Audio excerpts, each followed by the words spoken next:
Ini dorongannya seperti apa, Pak? Terkait dengan salah satu yang menyebabkan APBD ini terserapnya bisa dikatakan cukup rendah. Jadi sebenarnya sudah sama masalahnya yang dijelaskan dan sudah jelas dijelaskan oleh Pak Dirjen. Yang pertama itu kita kan tidak bisa paksa, kita dorong-dorong juga suruh ambil uang mereka tidak mau. Nanti aja sekaligus saja. Mungkin mereka juga masalah efisiensi.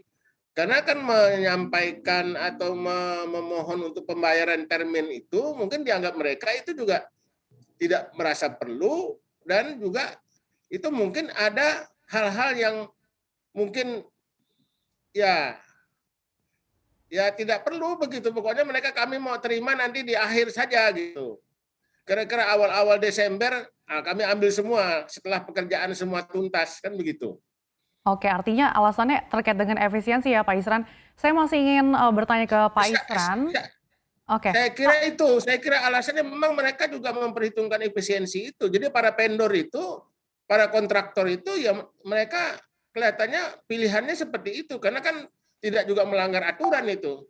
Hanya persoalannya tadi saya sampaikan oleh Pak Dirjen itu menyulitkan juga dari sisi administrasi sehingga laporan-laporan penyerapan itu jadi seperti sekarang. menyulitkan dari segi administrasi Pak. Dari pernyataan Anda tadi, menurut data Kemendagri per 19 November ini kan sebetulnya APBD, serapan APBD ini sebetulnya masih di bawah 70%. Apakah ini juga menjadi salah satu faktornya, Pak? Tidak, jadi begini maksudnya. Jadi kalau kita lihat dari realisasi yang realnya sudah jauh di atas 80%, mungkin sudah di atas 90%. Kalau kita lihat dari lapangan di daerah, memang laporan-laporan disampaikan. Jadi kembali lagi kepada persoalan para kontraktor, para vendor yang tidak mau mengambil secara termen uangnya itu gitu loh. Nah kita kan tidak bisa paksa, ini uangnya ambil, nggak bisa paksa juga kalau dia tidak memohon. Dia menganggap nanti aja sekalian gitu. Nanti kalau kami ambil kali bagian akhir ya udah sekaligus saja rapel kira-kira seperti itu. Kasarnya seperti itu. Oke, kami juga ingin meminta tanggapannya Pak sebagai gubernur terkait juga perubahan kebijakan yang bisa dikatakan cukup mendadak untuk menghadapi COVID-19 yang berimplikasi nih terhadap petunjuk teknis terutama pada fisik yang mempengaruhi proses tender ini seperti apa Pak? Itu dia yang sebenarnya sudah dijelaskan oleh Pak Dirjen. Dengan adanya refocusing, itu ternyata di ujung-ujungnya tidak dilaksanakan, harus dikembalikan semua karena tidak dilaksanakan dengan refocusing itu karena kondisi COVID membaik begitu. Jadi tidak ada lagi harus kita laksanakan. Ya ngapain kita belanjakan kalau kondisinya memang tidak lagi harus dibelanjakan untuk masalah-masalah penanganan COVID tersebut.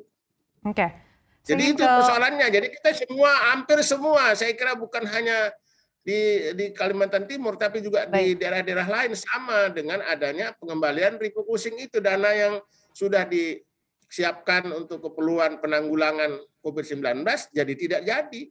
Di tengah penyerapan APBD yang bisa dikatakan belum optimal, sejauh ini Pak Isran, sinkronisasi dengan pemerintah pusat sejauh apa sih, sejauh ini seperti apa dan kolaborasi apa Pak yang diharapkan supaya ke depannya nanti penyerapan APBD ini bisa optimal Pak? Sudah cukup.